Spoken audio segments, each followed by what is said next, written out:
السلام علیکم ورحمۃ اللہ۔ یہ سورہ آل عمران کی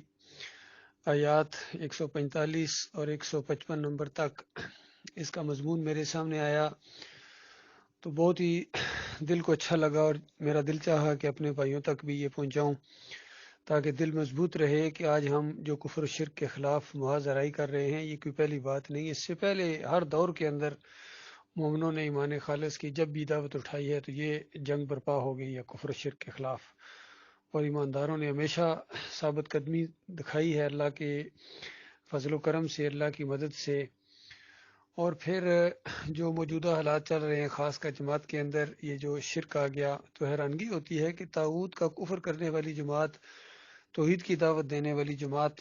اور شرک کی نشاندہی کرنے والی جماعت کے اندر یہ کفر و شرک کیسے آیا، اور اتنے زیادہ با اخلاق سمجھے جانے والے اور بڑے یعنی مضبوط سمجھے جانے والے، ان کے اندر یہ بات کیسے آئی؟ یعنی امیر جماعت محمد حنیف کے اندر یہ چیز شرک کیسے آ گیا؟ تو ان آیات کے اوپر جب آپ غور کریں گے تو پھر آپ کو سمجھ آئے گی مسئلہ کیا ہے۔ یہ پہلے آیات سنیں، اس کا ترجمہ سنیں، اور اس کے بعد انشاءاللہ میں اس کے اوپر مزید تبصرہ کرنے کی کوشش کروں گا۔ جو مصیبتیں ان پر اللہ کی راہ میں واقع ہوئیں ان کے سبب انہوں نے نہ تو ہمت ہاری اور نہ بزدلی کی، نہ کافروں سے دبے، اور اللہ استقلال رکھنے والوں کو دوست رکھتا ہے۔ اور اس حالت میں ان کے منہ سے کوئی بات نکلتی تو یہی کہ اے پروردگار، ہمارے گناہ اور زیادتیاں جو ہم اپنے کاموں میں کرتے رہے ہیں معاف فرما،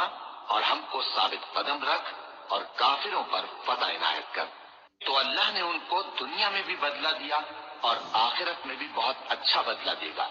اور اللہ نیکوکاروں کو دوست رکھتا ہے۔ مومنو، اگر تم کافروں کا کہا مان لوگے تو وہ تم کو الٹے پاؤں پھیر کر مرتد کر دیں گے، پھر تم بڑے خسارے میں پڑ جاؤ گے۔ یہ تمہارے مدد یہ ہے وہی اصل مسئلہ کہ اللہ تعالیٰ مومنوں کو یہ بات بتا رہا ہے کہ دیکھو کافروں کی بات نہ ماننا۔ کافر یہی چاہتے ہیں کہ تمہیں الٹے پاؤں پھیرا دیں اور پھر تمہیں مرتد کر دیں۔ ظاہری بات جب الٹا پاؤں بندہ پھرتا ہے، ایمان سے پھرتا ہے، پیچھے ہٹتا ہے، ایمان کا وہ ساتھ چھوڑ دیتا ہے، سارا چھوڑ دیتا ہے، تو اس کے بعد یقیناً وہ بربادی کو دعوت دیتا ہے، اور اس کے عقیدے کے اندر جب خرابی آ جاتی ہے تو اسی چیز سے اللہ تعالیٰ منع کر رہا ہے کہ مومنو کافروں کی بات نہ ماننا، وہ تمہیں الٹے پیر پھیرا دیں گے اور پھر تم خسارے میں پڑ جاؤ گے، تم مرتد ہو جاؤ گے۔ تو اصل میں یہی معاملہ ہوا ہے، انہوں نے ایمان خالص کی جگہ ان کافروں کی تفسیروں کو ترجیح دی ہے۔ ابن کثیر کی تفسیر کو انہوں نے اپنایا ہے، سعودیوں کو، حنبلیوں کو، جو انہوں نے لکھ دیا کہ پچھلی شریعتوں میں یہ سجدہ جائز ہوتا تھا، اس طرح کے نظریات انہوں نے بنائے، اور ان کو خوش کرنے کے لیے کہ کہیں ان کی خوش آمدانہ انداز سے کہ بس یہ معاملہ تمہارا بھی ٹھیک ہے، اور پھر ڈاکٹر اسرار کی بات مانی اور مودودی کے فلسفے کو پہلے انہوں نے اپنایا۔ وہ دروازہ کھولا تھا مودودی نے سجدہ تعظیمی کا، اور یہ اس کے اندر سارے داخل ہو گئے، محمد حنیف اور یہ سارے لوگ۔ تو اصل میں یہ معاملہ ہوا ہے، انہوں نے مومن مفسر مجاہد عالم دین کی بات ماننے کی بجائے، یعنی ڈاکٹر عثمانی رحمۃ اللہ علیہ جنہوں نے اس دعوت کا یہاں سے آغاز کیا ہے قسم کا، اور مومنوں کو اکٹھا کیا قرآن و حدیث کے اوپر، اور یہ سارے مانتے ہیں، جتنے بھی یہ فرقے بن گئے ان کے اندر گروپ بن گئے ہیں، سب سے اگر پوچھ لو بھائی یہ دعوت کس نے شروع کی تھی تو سارے کہیں گے ڈاکٹر عثمانی رحمۃ اللہ علیہ نے، اور سب رحمۃ اللہ علیہ کہتے ہیں ان کو، لیکن ان کی بات نہیں مانتے ہیں۔ ان کی بات ماننے کی بجائے انہوں نے یعنی کافروں اور مشرکوں کی تفسیروں کو ترجیح دی ہے، اس وجہ سے یہ ان کے اندر بربادی آئی ہے، اور انہوں نے یہ کہنا شروع کر دیا کہ خاندان یعقوب علیہ السلام نے یوسف علیہ السلام کو سجدہ کیا تھا، ان کے سامنے سجدہ ریز ہو گئے، اندازہ لگائیے۔ یہ انہوں نے اپنی تفسیر میں لکھ دیا دعوت القرآن میں، گویا کہنا یہ چاہ رہے ہیں کہ قرآن کی دعوت کا نچوڑ گویا یہ ہے کہ نیک لوگوں کو سجدے کرنا کوئی ایسی بات نہیں ہے۔ تو اللہ کے بندوں، پھر قوم نوح کا کیا قصور تھا؟ وہ صالحین کی بندگی کرتے تھے، صالحین کو۔ قوم نوح کے جو ود، سوا، یعوس، یعوق اور نصر 5 نیک آدمی تھے جن کی قبروں کے اوپر وہ قوم وابستہ ہو گئی تھی، ان کو پوجتے پکارتے تھے۔ ان کا یہی فلسفہ تھا کہ یہ نیک لوگ ہیں، نیک لوگوں کے سامنے جھکنا، نیک لوگوں کے سامنے سجدے کرنا، یہ کیسے شرک ہو، یہ تو اللہ والے ہیں۔ لیکن نوح علیہ السلام 950 سال تک ان کو سمجھاتے رہے، 950 سال اور 50 یعنی 9 صدیاں اور 50 سال اوپر غور کرو اللہ تعالیٰ نے کس طرح ایمان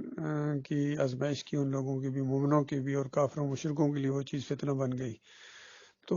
بتائیے اگر یہ مان لیا جائے کہ یوسف علیہ السلام کو سجدہ کیا ہے تو پھر تو یہ سارے جتنے شرک کرنے والے، نیک لوگوں کو پکارنے والے، ان کے سجدے کرنے والے، رکوع، وہ تو یہی فلسفہ رکھتے ہیں، یہ نیک لوگ ہیں اور ان کے سامنے سجدہ یہ گویا اللہ ہی کو سجدہ ہے، ان کی بندگی اللہ ہی کو بندگی ہے۔ یہی فلسفہ اعلیٰ حضرت کا ہے، یہی فلسفہ محمود الحسن کا ہے کہ اللہ کے نیک بندوں کو، مقبول بندوں کو پکارنا یہ بس اللہ ہی کو پکارنا ہے۔ اسی طرح اشرف علی تھانوی صاحب کہتے ہیں کہ یہ نبی علیہ السلام کا بندہ اپنے آپ کو کہنا، یہ اللہ ہی کا بندہ کہنا اور اللہ ہی کا حکم ہے، اللہ کی مشیت یہی ہے، اللہ کے بندوں کو نبی کا بندہ کہا جا سکتا ہے۔ تو سب نے اسی طریقے سے ٹھوکر کھائی ہے جب انہوں نے اللہ کی کتاب کے مقابلے میں اپنے اکابرین کی باتوں کو مانا ہے، اپنے بڑوں کی باتوں کو، کافروں مشرکوں کی باتوں کو مانا ہے، تب انہوں نے ٹھوکر کھائی ہے۔ دیکھیے جب تک مومن بندے کی بات کو مان رہے تھے ان کے اندر کوئی کمزوری نہیں ہے، مومنوں کی تفسیر کو مان رہے تھے جب تک، لیکن جب انہوں نے کافروں کی تفسیر کو ماننا شروع کر دیا، کافروں کی باتوں، مشرکوں کی باتوں کو ماننا شروع کر دیا، تو پھر انہوں نے ان کو الٹے پاؤں پھیر کے مرتد کر دیا۔ یہ مسئلہ ہوا، بس سادہ سی بات ہے۔ اللہ تعالیٰ اس برے انجام سے، اس خوفناک انجام سے جو دنیا میں ذلت اور آخرت میں زبردست قسم کی تباہی ان کے حصے میں آنے والی، اگر انہوں نے شرک سے توبہ نہ کی، اللہ تعالیٰ اس سے برے انجام سے اپنی پناہ میں رکھے۔